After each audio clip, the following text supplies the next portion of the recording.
Well, good evening. My name is Steve Engel. I'm the Chancellor of the University of Tennessee at Chattanooga, and it's my privilege to welcome you to our campus for this forum. Through partnerships with our Department of Political Science, Public Administration, and Nonprofit Management, and the Department of Sociology, Anthropology, and Geography, we're honored to host the Chattanooga Women's Leadership Institute 2014 Congressional Forum. UTC is dedicated to working with community partners to educate and inform students and citizens alike. Tonight's forum is an example of how UTC is partnering with those in our community to have a bigger impact than we could ever have working alone. We commend the vision and leadership of the members of the Chattanooga Women's Leadership Institute and are pleased to partner with them this evening as we strive to better serve our community. The primary mission of UTC, the reason we exist, is to educate students, to prepare them for successful, meaningful lives as professionals and as engaged citizens of our society. As American citizens, one of our greatest responsibilities is to participate in the process of determining our government leaders. By casting an informed vote, we strive to improve our society, our communities, and our future for generations to come. And it is such a pleasure to see so many of you here this evening to participate in this forum.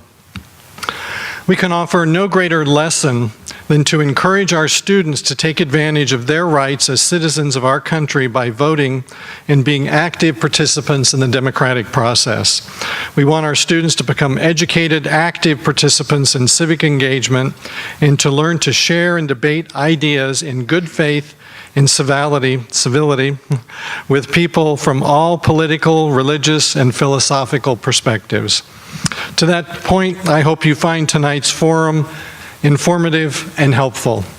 And now it's time for me to introduce our moderator for this evening, Cindy Sexton. Cindy celebrated 25 years with Channel 3 WRCB Eyewitness News in 2010. She co-anchors Live at 5, Live at 5:30, Eyewitness News at 6, and participates as co-host of 3+U weekdays at 11 a.m. How she found time to be here tonight, we were talking about that before backstage.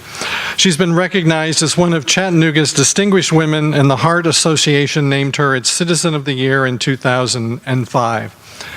She was certified to teach high school, but found her calling in broadcast journalism. Please welcome Cindy Sexton. Thank you so much. Thank you very much. Glad to be here. We are very excited, and I'm very pleased to see a good-sized crowd out here in the middle of the summer. A lot of folks are interested in what's happening with our election coming up, primary in August, as well as the final election coming up in November. And we thank each one of you for being here. We thank you for your interest. I want to let you know a little bit about what we'll be doing here today, because it is not traditional. It is not what you might have in mind as a debate. This is a candidates forum, and it is sponsored by CWLI, and we want to say thank you to them for putting it on for us. They're an incredible group of women who you will see some of their efforts and works throughout the community with what they do for Chattanooga, and we say thank you to them for making this possible here today. I'm going to go ahead and ask our candidates to come on out ahead of time. We drew names out of a cup, and ironically enough, it came out in alphabetical order, but we are so glad to be able to bring to you both the Democratic candidate who will be running for District 3 Congress, as well as the two Republican candidates, our incumbent Chuck Fleischman to my near left. We're glad to have him here today as well, as Dr. Mary Hedrick, the Democratic challenger, and Weston Womp on my far left, who is the Republican challenger. So an interesting combination here.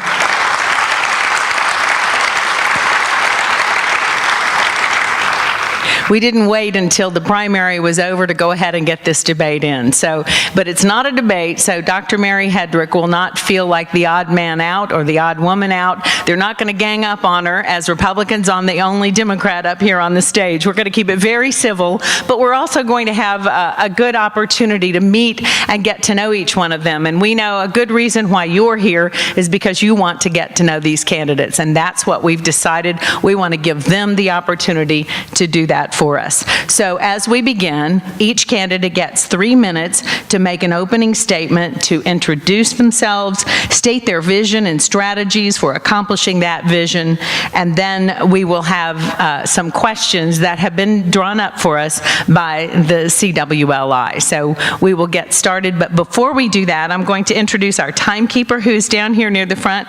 There she is. Thank you for being here for us to do that. And she is going to hold up a flag, there we go, a 30-second card, and then she'll give them a 10-second warning, and then if you hear the bell, you'll know that they have gone over time. So we will have to stop one of the candidates if they do that. But we want to let you know what the rules are here, and we want to keep it civil, and this is, as I said, this is not a debate, but if a candidate mentions another candidate's name in his presentation or her presentation, the other candidate who has just been spoken about has a 30-second rebuttal. So, without any further ado, we will get started, starting with Congressman Chuck Fleischmann.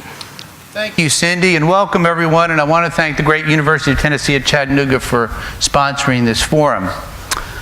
On Sundays after church, I go to a local restaurant with a good friend.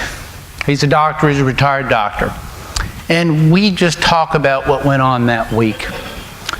And over the months, a young lady, a waitress, would wait on us, and she would hear our conversations. And one day she said to me, "Sir, what do you do?"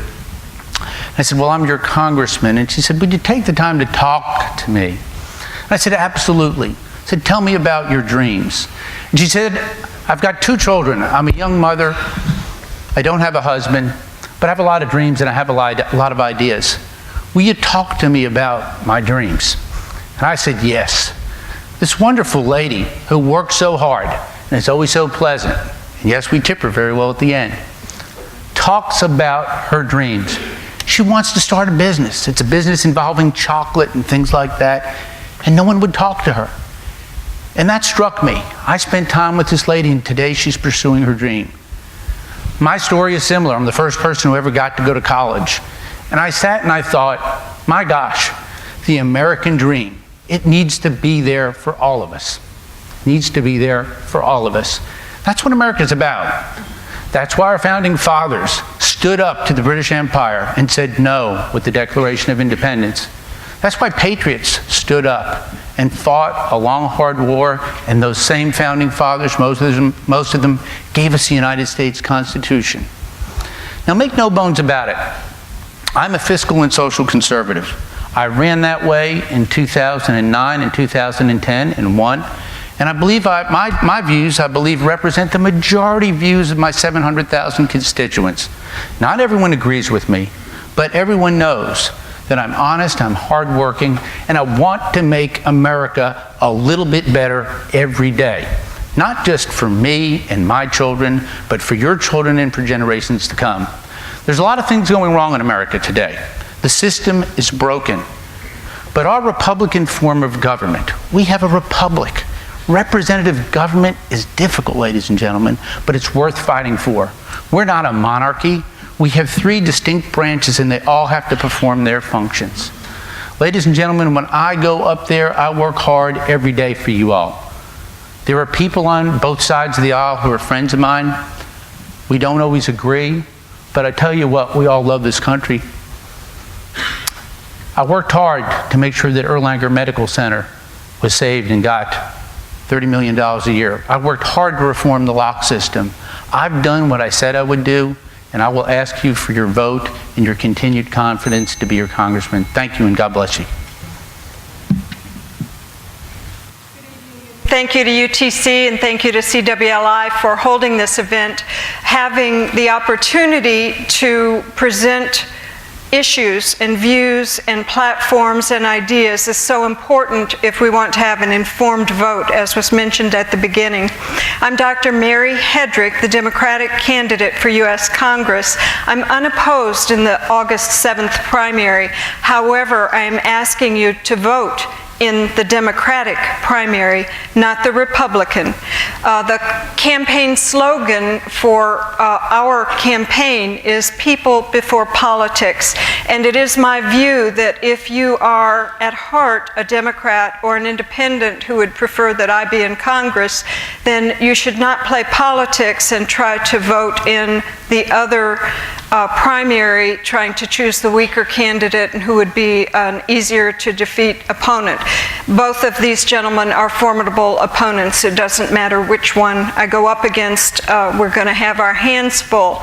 And I keep saying our because this is not my campaign. This is our campaign to try to recover an even playing field and equal opportunity, not equal outcome, but equal opportunity for middle America.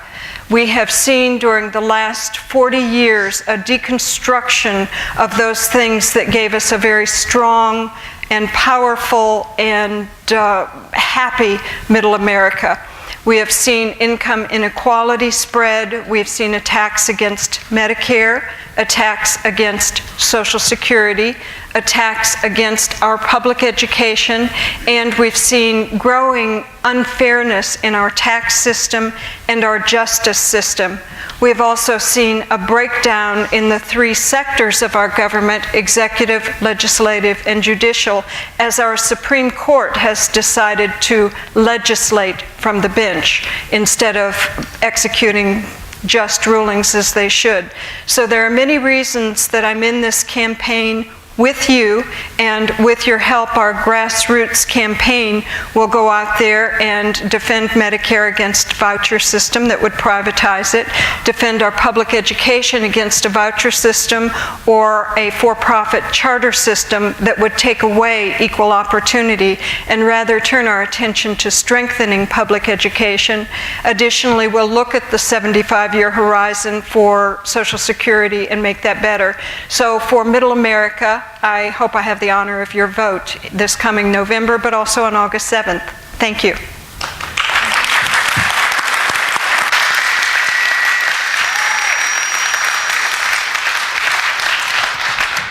I'd like to thank the two host organizations for sponsoring the forum tonight. This is an important part of our political process, civil discourse. You don't see a lot of it in our nation's capital, but it's important that back home we protect this and encourage it.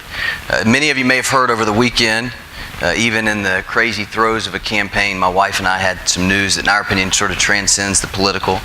And my wife Shelby and I are expecting our first kid, and as our dads refer to it, she's now the carrier of the treasure in the Want family, and so I'm just glad when she's around. So my campaign, in a lot of ways, I think, has reflected what I believe about Chattanooga, what I believe about the Women's Leadership Institute here. It's that part of what's made our community and this county special, not just for the past few years, but for decades, is that there's an ability, there's always seemed to be an openness for people to come from the outside and for people, regardless of their background, to commit themselves to a cause and work together across party lines from one neighborhood to another neighborhood to make things better. Really, the community that Shelby and I will have a family in is in a lot of ways the product of so many people going before us and being thoughtful about how special and wonderful Chattanooga and Hamilton County could be. It's through that process of cooperation, I think, that we've set ourselves apart from a lot of places. I've gotten to be a part of the center of a lot of entrepreneurial activity at Lamppost. At the end of the day, our creed is really to leave our community and our part of the state better than we found it by giving people the opportunity to start companies. In churches and in philanthropic organizations and civic organizations like the Institute, people have made this city wonderful by focusing on the same things. It's frustrating and sad for our country that Washington plays by such a different set of rules, and everybody there has to be diametrically opposed all the time. What I love about Chattanooga is our roots are frankly very deep in conservative values, but our eyes are fixed on the future. regardless of which party we affiliate with. And so what I've tried to do, and I've talked very openly about it, is I've tried to create a movement within my party, which has been shrinking, to embrace the diversity of different people in our country and the creativity of our country's entrepreneurs, but to stand firm on the founding principles that have made our country so awesome and that have made this community such a great place to start a company and raise a family. And so I'm going to continue to be about those things, even if that's not what the national political clutter is like. Even if that's not what politicians in Washington focus on. Even if that's not what you're supposed to do as a Republican candidate in a Republican primary. I'm going to be reasonable. I'm going to continue talking about issues. Our country's in deep trouble. And I think in the same way that people have formed what Chattanooga, Tennessee is going to be like through cooperation and civil discourse, we can do the same thing in Washington. It just requires sending different types of people there who are willing to show leadership. I'd be honored to have your support. We thank each of you for your opening statements, and we'll applaud for everyone so we can be balanced. I want to encourage each of you to go ahead and turn off your ringers on your phones, and I was just remembering that I needed to do that, so I was putting my phone in airplane mode. Meant to do that earlier, but I ask each one of you to do that as well so we don't have any interruptions. But I want to let you know now, this is where we begin the part where I ask the questions that the Chattanooga Women's Leadership Institute has come up with. And we want to let you know that all of the candidates have received these, so it's like in college, you get an open book test here. They've been able to prepare for their answers, and we just want to get as much information out there as we possibly can. So we'll start. As we drew the names, I will start with Congressman Chuck Fleischman. This is the question for each of you. On March 27, 2013, Governor Haslam announced Tennessee would not expand the Medicaid program under the Affordable Care Act, an act that would have been fully funded by the federal government for the first 3 years. What difference would the expansion of Medicare in Tennessee have on the poor of our state? Congressman? Thank you, Cindy. Appreciate the question. This, as a constitutionalist, is a state issue. But I want to address it from the standpoint of what caused it to be, sadly, a state issue. Prior to my getting elected in Congress in 2010, Obamacare was passed. Now, I have voted to repeal that law over 40 times. I don't do that to be obstructionist. I don't do that to be mean. I do that because I fundamentally believe that this is a flawed law. This is a law that I think has been flawed from the inception, and this is just one symptom of its horrific impact. What this means to the great state of Tennessee, unfortunately, is one huge unfunded mandate. It's bad for all of us. I don't like to divide us by wealth or lack of wealth or anything else. We're all Americans. When we come up with policies, we need policies that serve the benefit of all Americans. So even though that this is a decision that we're going to leave to the states as a constitutionalist, they've got to make that decision. It's a shame that they are stuck with Obamacare. I am going to continue to fight to repeal Obamacare. I hope we can do that, not to be obstructionist, but that we can come up with some real solutions. We needed health care reform before the Affordable Care Act. We needed it. We still need it. But we need things like tort reform, the ability to go out and purchase insurance over state lines. I talked about that doctor I have breakfast with on Sundays. He left his practice. Doctors are leaving their practice in droves. Let's keep that talent. Let's bring patients in, and doctors and hospitals and the insurers. Let's come together as Americans and get real health care reform. Let's stop the horrible burden that is breaking the system that's Obamacare. Thank you. Thank you. Dr. Hedrick, would you like me to repeat the question? Oh, okay. It was a long one. No, she didn't tell you. They gave us the questions, but then they tortured us by saying you only have 2 minutes to answer. So with that dreadful constraint, I will say that the impact on not expanding TennCare here in Tennessee means that 24 to 63 Tennesseans die unnecessarily every month. So that's one impact on the poor. The other impact is that more people will fall into bankruptcy because of medical expenses. More people will lose family members and loved ones because of medical expenses. More people will delay. And it is probably more useful for me to give you an example. One woman that came to me along with others as a volunteer helping in enrollment, had an annual, she and her husband, annual income of $5,200 per year. The husband was disabled, he lived on his Social Security, and because of the degree of his disability, she was obligated to stay home and help take care of him. In that setting, he had had his disability for more than 2 years, so he now gets Medicare, even though both of them are in their 50s. She, on the other hand, 10 years ago had breast cancer. It was treated successfully, but she hasn't had a mammogram since then. She has had no money and no insurance. Additionally, her brother got colon cancer, placing her at higher risk. Although she's 56, she's never had a colonoscopy. The Bring Down of TennCare had 100% funding. There was no unfunded mandate. For 3 years, we could have expanded TennCare to cover all childless adults who in the past have not been covered by TennCare and bring them into the fold of folks who have access to affordable health care.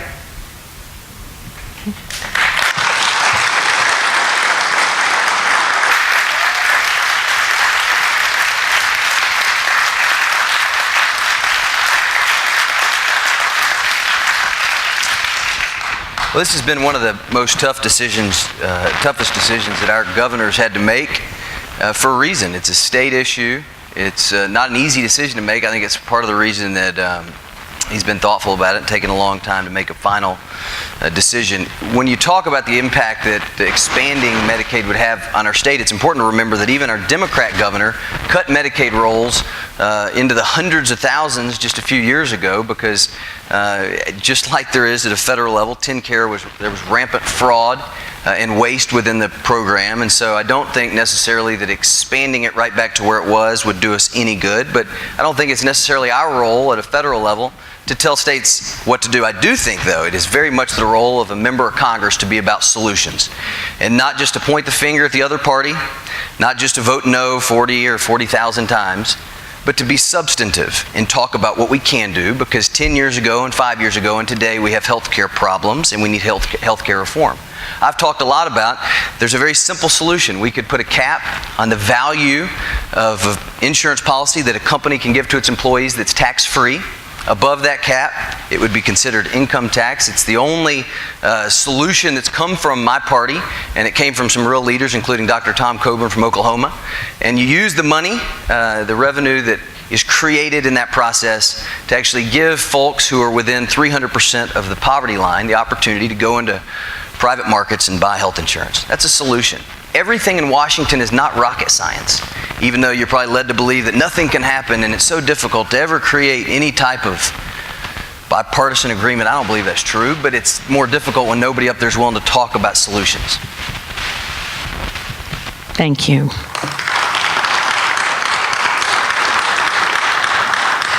This question is also directed at all three candidates, and we'll go in the order we started in our alphabetical order, and then each time we do another question, the next person will be the first one to answer. That's kind of hard to explain. Sorry about that. This one is directed to all three candidates, and Dr. Hedrick, you will be the first one to answer. You faced each other 2 years ago, all three of you. What has changed since that time to make you the better candidate to serve the constituents of the 3rd Congressional District? The biggest change for me is that I've had 2 years of interaction with really great volunteers who have talked with me about the issues and helped me wordsmith better so that I don't get as quickly into the weeds, and so that I talk a little bit more about the broad aspects of things. So that has helped me be a better candidate this time. Additionally, you just learn the geography and the folks and how to where the newspaper offices are and those sorts of things. So that experience of running once helps you run a second time, and I don't like to lose, so that will make me a better candidate this time. So there you have it.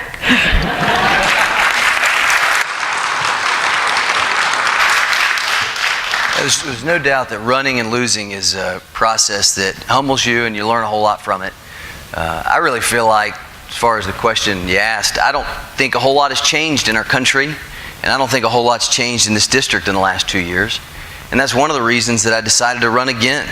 Because frankly, I ran 2 years ago because I was really passionate about people in Washington, talking about things that matter and talking about solutions and not always dividing themselves on party lines just because they can and because they think they should, because that's the attitude in Washington. So in that sense, the Chickamauga lock is still not fixed. There's not a whole lot of leadership. Nobody in Washington is willing to say the bold things, talk to the other party. There's still a real attitude, I think, of immaturity there.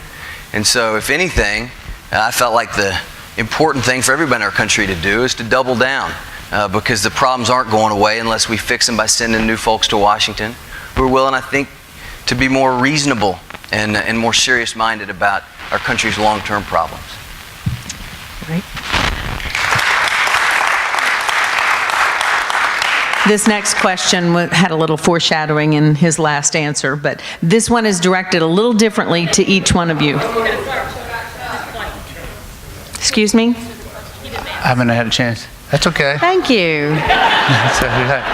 It's so hard to see I thought all I got of a you, by pass. the way. I apologize. That's okay. I knew I was going to do it. I'm sorry I did it first thing out. Okay. That's Go right quite all ahead. right. That's quite all right. Thank you. Well, let me say this. Winning's a whole lot more fun than losing.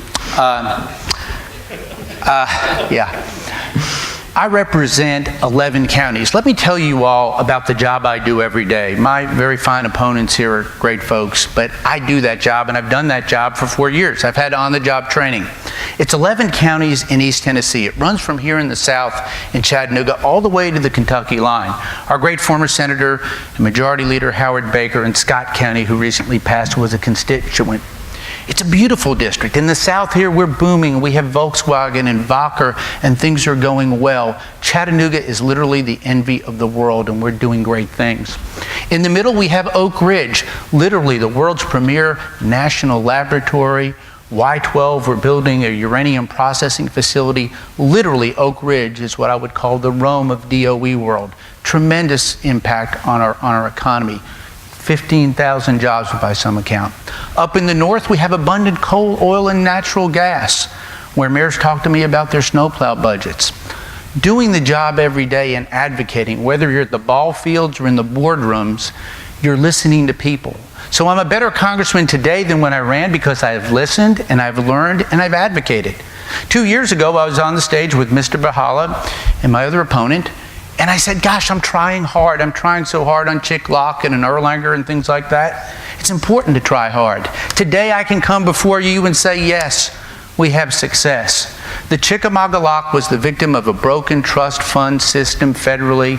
I was asked to preside and work with Republicans and Democrats. I stepped up and I did it because there were good ideas. That trust fund now is reformed. Ladies and gentlemen, I presided over the vote that was 412 to 4. That's real progress for the people of East Tennessee, and that's why I'm a better congressman today than when I started. Thank you. My apologies to you, Congressman. All right, now we are going to get to the question that has been touched on by two of our candidates already, and this is for you, Representative Fleischman, directed to you. What is the status of the replacement of the Chickamauga Lock? No. I'm sorry. This was a different question. This is one directed to each one of them, and so I thought I would go ahead and go with the order of the CWLI. If you would like me to do it the other way, I'll be happy to. I'm terribly sorry. The way we did it was to switch it up, but on the ones that are asked individually, I was just going in the order of the group. But no, we'll go back. Not a problem. Let me switch. I will go to you, Mr. Wong. If you are elected, you will be a freshman member of Congress coming into the House. What is your plan and timeline to get the replacement of the Chickamauga Lock completed? Sure. Well, everybody that's followed this issue, it's very important to our regional economy that the Tennessee River stays open for business. And if you followed it closely, you know that the barge owners, who are the principal users other than for recreational purposes of that river, have the solution. And they've offered, as business people, to pay an increased user fee to use the river. And again, everything doesn't have to be about a Republican or a Democrat line. Some things can be about common sense. And when business people, this is going to be the businessman in me speaking, when business people ask for the government to increase their fee to replenish the trust fund that will pay for the reconstruction of the Chickamauga Lock, for goodness sake, let's do that. When I went to Congress, I saw an opportunity to fix a broken system. I've been blessed. I've been truly blessed. I have a wonderful wife of 27 years. At that point in time, it was 24 years. I have 3 sons, Chucky, Jamie, and Jeffrey. They're 25, 23, and almost 18. I've raised a family in this community. I've started a business from scratch, from nothing. We had no capital, but we had no debt, but we had a lot of dreams. I've interacted in this community. I've been part of the Boy Scouts, part of FACES, helped people. We are truly blessed, not only to live in Tennessee, but to live in the greatest nation, the United States of America. My unique qualities are that I've been educated, I've learned hard, I love people. I love to be with people, people who agree with me and sometimes people who disagree with me. I love the people of this district. I go out and I work with them and I love to see progress, whether that's someone who has passed away and their family wants their medals, or opening a veterans clinic. It's wonderful to be able to give back. And the reason I've been able to give back and to be such an effective congressman is because I've been truly blessed in my private sector life. Again, I go back to that theme, and it's not hokey, it's real. The American dream needs to be within the grasp of all of us, not just some of us, and we don't need to divide us under any way. We're all Americans, we're all in this fight together, and it's important that we continue to do that. I will say this, I also have a unique, deep understanding of foreign policy. Ladies and gentlemen, we live in a dangerous world. I wish we didn't. I wish everybody in the world had East Tennessee values. They just don't. I cannot fathom why some people think and do the things they do in this world, but as long as I have a voice and a vote, I will be an effective protector of your rights. Thank you. Thank you, Hedrick. I've worked in trusted professions my entire adult life.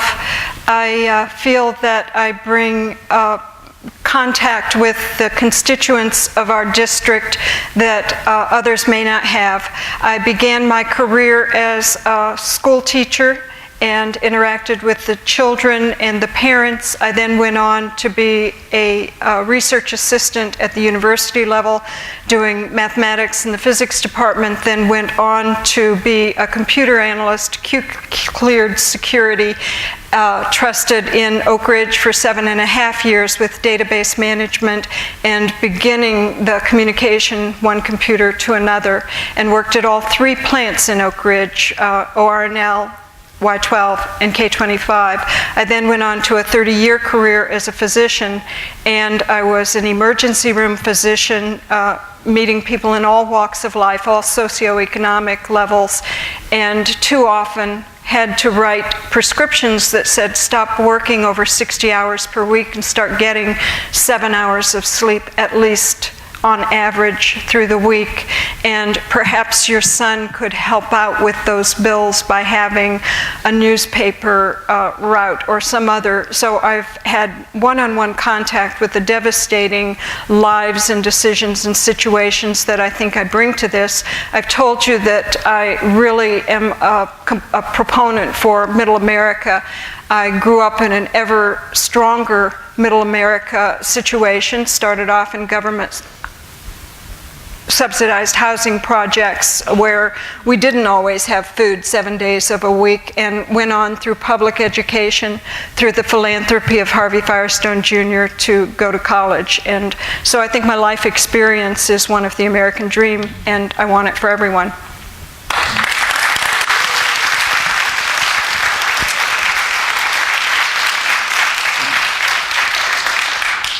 Well, expertise is a heavy word, but I've had a unique opportunity over the last several years to work in a technology incubator setting where on any given day, folks, in a lot of cases, a whole lot smarter than I am, are creating technology applications and algorithms that do things that just 10, 15 years ago would have required a whole lot of manpower. And unfortunately, one of the greatest divides in our country right now is the gap between what's going on in the private sector, the innovation that actually makes companies more efficient and more profitable, and the total lack of understanding of what technology affords companies in Washington, as if there's just no knowledge and no awareness. And so bridging that gap in a generational way, I think, is one of the most unique opportunities that I'll have in the next several years in the Congress.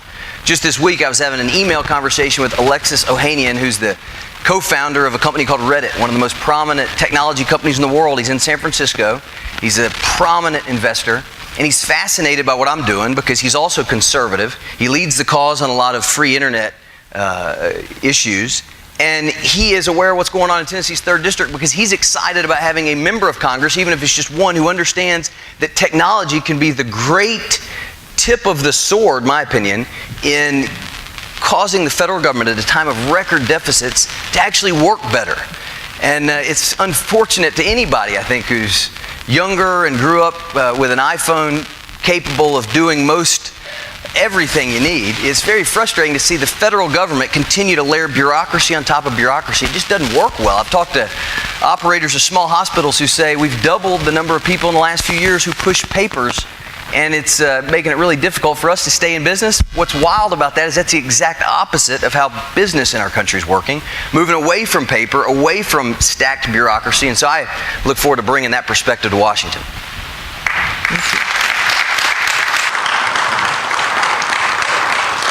This question is near and dear to the hearts of the women of the CWLI, and that is to all three of you. What efforts have you taken or will you take to support women in the business world? And we start with Dr. Hedrick.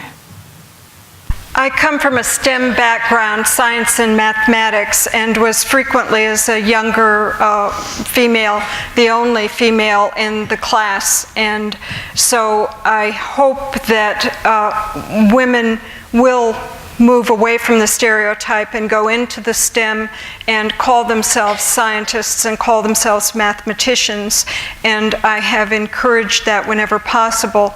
I also have a deep belief that women are being punished by not raising the minimum wage, by cutting our food stamp programs, by cutting welfare like TANF, where you can only be on for 2 or 3 years in spite of the situation you have at home as a single parent. I think that women have been not treated as well as they should when their reproductive decision making has been seized by too many men who do not have a uterus and do not have a monthly. So all those things for me are ways that I would like to help women in business, and I've operated my own business as a Schedule C, not as a corporation, and I've taught at least a dozen other folks how to begin their own business, and also have served as a treasurer, as a board member in many organizations that mentor women.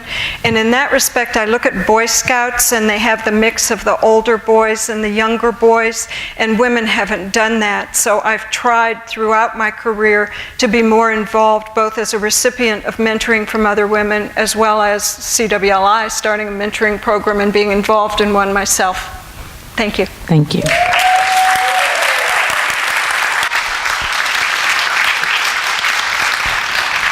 It's no secret that the southeastern United States has lagged behind other parts of the country in women-owned and women-run businesses.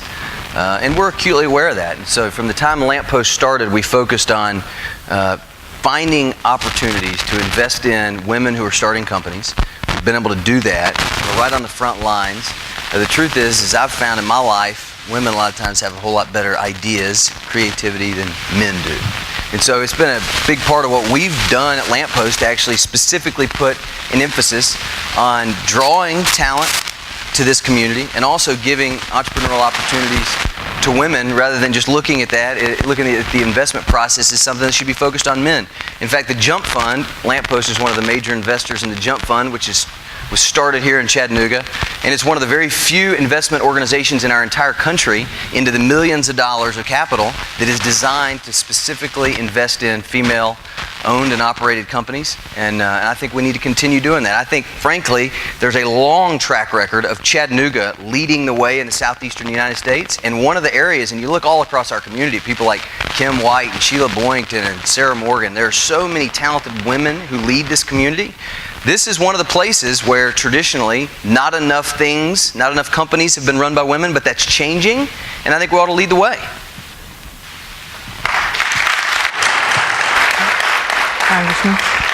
Thank you. I wanted to speak from personal experience. First, I'm going to start, all these bright lights, I can't see my lovely wife of 27 years, maybe she'll wave at me. Hi. We started a business together. We started a business together with nothing. My wife is a brilliant lady. She was summa cum laude from the University of Tennessee, went to law school with me. That's where we met. We started a business together.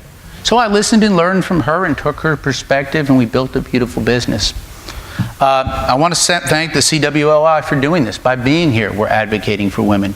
But as a congressman, I want to tell you this. I inherit a lot of things that have been done years and years in the past. One is the Tennessee Valley Corridor, which I was proud to host right here at the University of Tennessee at Chattanooga. But that's gone on 20 years.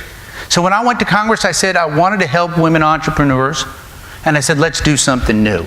So last year, we had a women's symposium. And I thought maybe 20 or 30 people would show up. 200 women showed up. It was wonderful. This year, we've got it set on August the 5th. Let me tell you about that. We had women, folks from capital, the world of capital, bankers, entrepreneurs, ladies with dreams, ladies with existing businesses that came up. And what did they say? Let me share my expertise with my sisters who want to move forward. And I came in that room and I spoke, ladies and gentlemen. It was incredible to see the optimism that was there.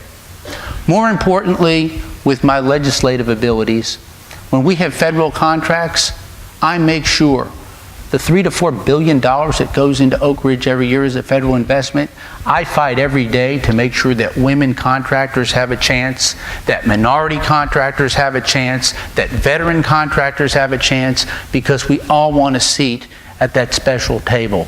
So I'm going to continue to do what I've done and advocate for women and for all entrepreneurs, because again, it all goes back to the precious American dream. Thank you. We are winding down. We're not going to get to all the questions that we had hoped to, but I'll go as long as you all tell me I can. I'll take a question right now, and then I'll find out what I need to do. I want direction from you all. Okay, this will be the last. All right. This will be the last, and then each one of you will have a moment to give a summation. So here we go. This is the last question. Let's talk about civility in politics. Who is someone who provides the type of statesmanship you'd like to emulate, and why? And we'll start with Mr. Wump. Yeah, well, thank you. From the time I was first a candidate, I talked a lot about a guy I really admire named Senator Dr. Tom Coburn from Oklahoma. I was honored today, and it really meant a lot to me, given that my whole heart is in this campaign for Congress, that he endorsed me for the nomination in the Republican Party in Tennessee's 3rd District, because we think alike. What I admire about him is that he's been so specific and so steadfast in identifying, not just talking about, but identifying where waste and fraud and duplication are in our government and proposing solutions. And he's been so much on the front lines of the conservative movement, but also he's been, in a lot of ways, the spokesman for civility in Washington, because he's a good and decent person. When he was named one of Time's 100 most influential people in the world this year, each of those 100 people, and only about 20 of them, I think, were from the political realm, each of them had their bio written by another person in their arena. Dr. Tom Coburn, who is a hardcore conservative, had his bio written by President Barack Obama, because even Dr. Coburn understands that despite the ridiculous, excessive partisanship in Washington, we're all human beings. There's a time and a place and an opportunity to work together if we've got the guts to pursue it. And so I also appreciated that as Coburn weighed into the race in Tennessee's 3rd District, that he frankly talked about the intellectual dishonesty that we see a lot. Just this week, there's an advertisement that says, Weston Wamp, what a, bad guy, dark pictures, and that I'm for amnesty. Because any time in life, and certainly in politics, you can take things not only out of context, but you can use a piece of something, but not the full quote, and you can make it look like something it's not. That's the problem, that's at the very heart of the problem in politics today, is that in that case, I say, we need to find a pathway for them to be legal, talking about illegal immigrants, but then I say, but not citizens, and they should pay taxes. But our congressman says, oh, if you say this little bit right here, that's what counts, and I'm going to put it on TV and work against you. We need civility in politics.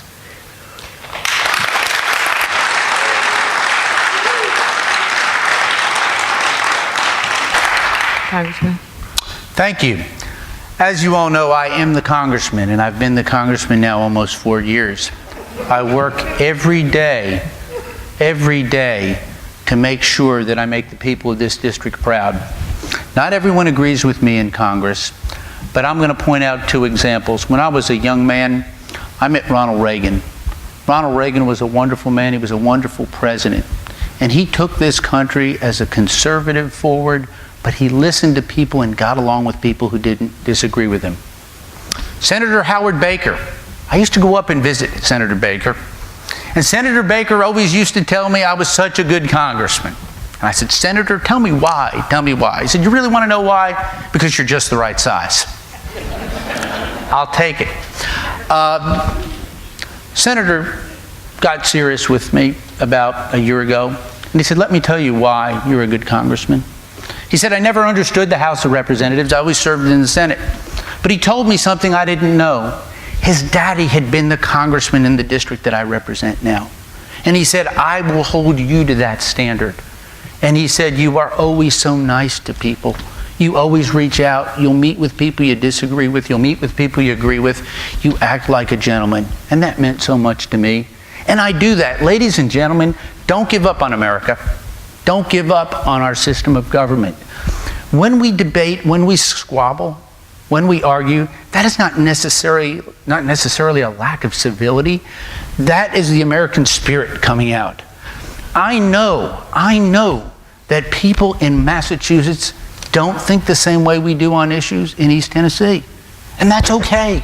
We have a great nation.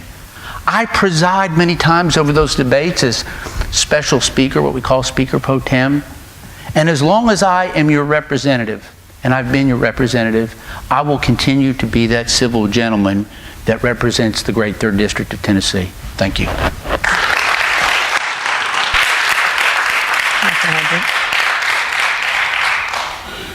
There are lots of great statesmen in both the United States and worldwide that I admire. Their civility, their problem solving, their attention to issues rather than to people and personalities, to the issues rather than the politics or the partisanship. But I think the individual I admire the most for that is Nelson Mandela. Golly. To be kept in solitary confinement, to be for decades imprisoned, and to walk out of that and say, together, let's fix South Africa. Wow, that's civility, and that's looking forward. And I view myself as a progressive, so I won't talk about trickle-down economics from the Reagan era. And I won't talk about the dissolution of Glass-Steagall under the Banking Modernization Act with Clinton and Republican Graham, but instead let's look forward and try to emulate the great heart and spirit of Nelson Mandela.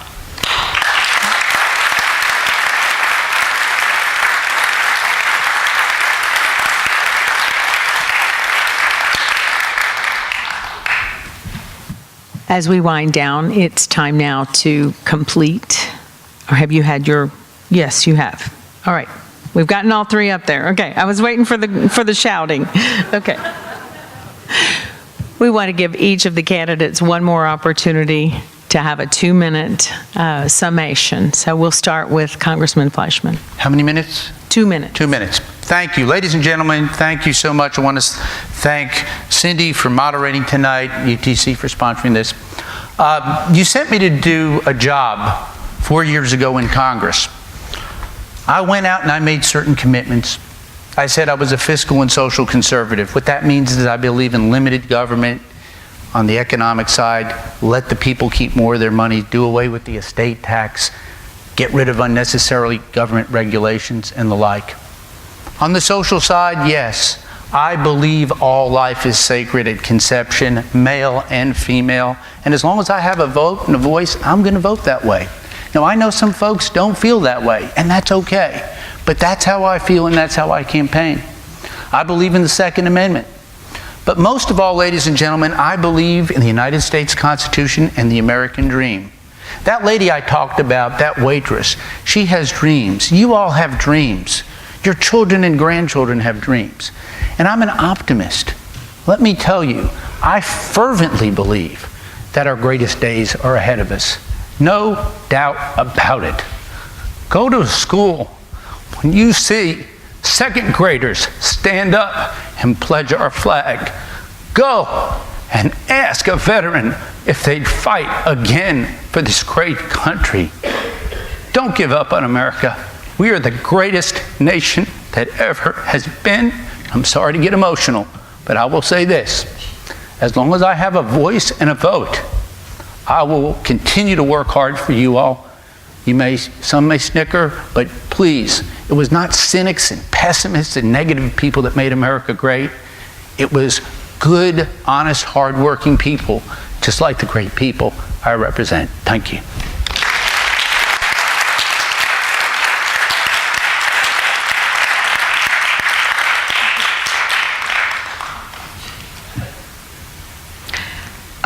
To summarize in 2 minutes, I must first begin by telling you I'm a progressive.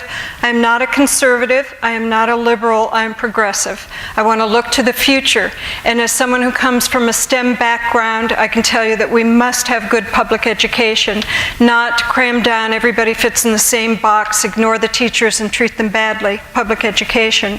Also, as someone who comes from a STEM background, I can tell you that there is man-made climate change, and therefore we must think very carefully about those oil and gas wells, about that coal, some of which does exist in our district, but certainly exists. And so we need to look at our atmosphere and we need to look at the total balance. Also, I do believe in our Constitution and want to uphold it. And I do believe that it is for the people, not the corporations. Corporations are not people. I do believe that it sets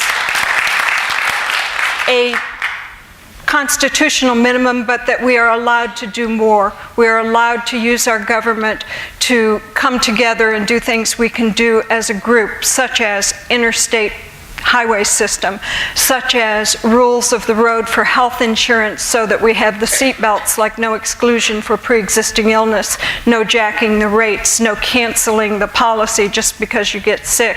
I believe together we can do more than the Constitution by having a strong Social Security, a strong Medicare system so that we can live in our older years with dignity and security, and that we can have fair trade policies, not the Trans-Pacific Partnership with all the great things for the multinational corporation that take our jobs out of our country. So I want to be progressive and look what's good for the middle class, for middle America. Thank you.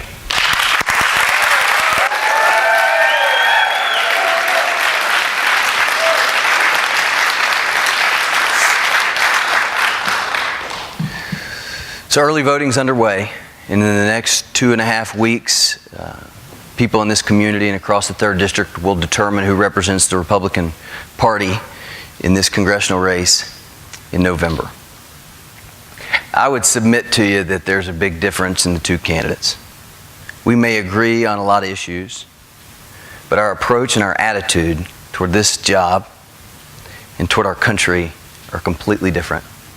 His emotion may be sincere, and if it is, I wish that that would be the message he would communicate to voters. I think it'd give him a better chance of winning than to communicate the onslaught of negative TV advertising that he is now and that he's been known for, frankly, over the last 2 campaigns that he's run. Our country deserves a whole lot better than continued negative politics from Washington. There's nobody in this room, there's nobody that I'll represent that I'll agree with all the time. That's been my promise from the very beginning. I want to be an intellectually honest person. I'm conservative. And so I'm going to fight for less government, more efficiency at the federal level, but I'm also willing to be decent and talk to people who don't agree with me and listen to their ideas. And from time to time, I'm sure that we can find common ground. That's what our country was built on. I think that's the core of this community. And that's what's going to save our country. My generation does not have the option of being cynical and giving up and playing partisan games. We just don't have the option. The country's in too much trouble. The stakes are too high. And so I'm going to be about solutions. For the next 2.5 weeks, and for as long as I serve as your congressman, I will every day go about the business of our country, not to get one party to beat the other, not to make myself look good, but to go and work on your behalf as a representative, staying in touch with the needs and the desires of the people of this district, to go and represent you well. I don't care what your background is or where you voted previously. If you believe in what I'm doing, I'd be honored to have your vote in a Republican primary.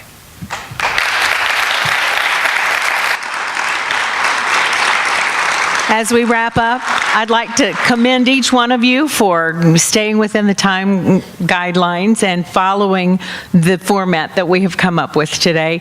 I want to say thank you to each one of you for putting yourselves out here, for exposing yourselves to the public, for speaking and going out and doing what we do in this country and supporting our Constitution, supporting the beliefs of the American people.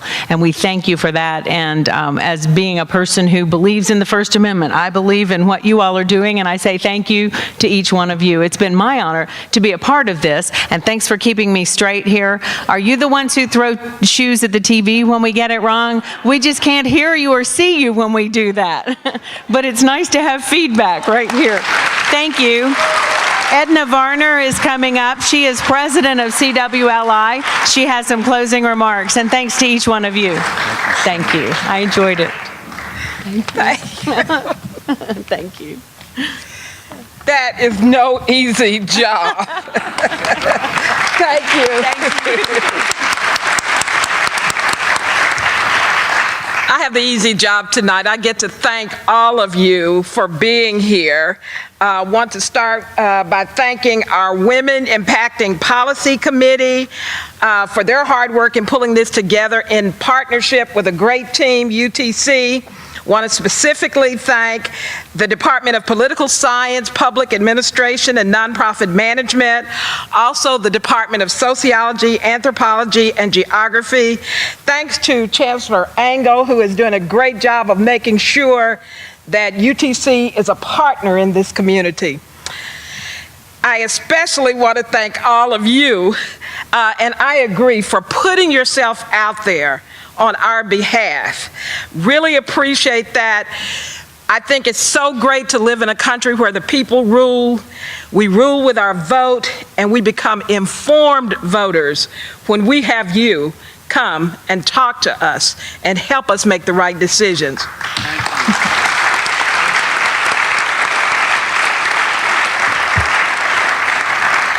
We also want to thank all the state primary and Hamilton County candidates who came to the reception and gave us a great opportunity as well to meet all of you in a short period of time.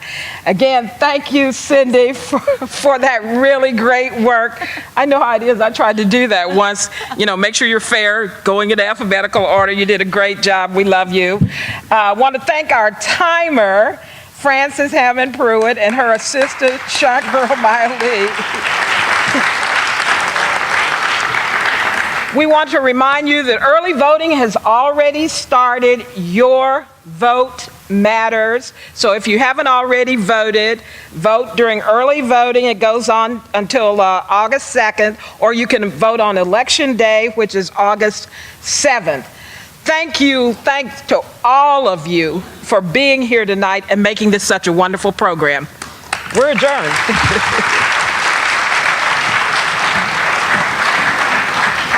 Dr. Engel, thank you. It was good to see you again.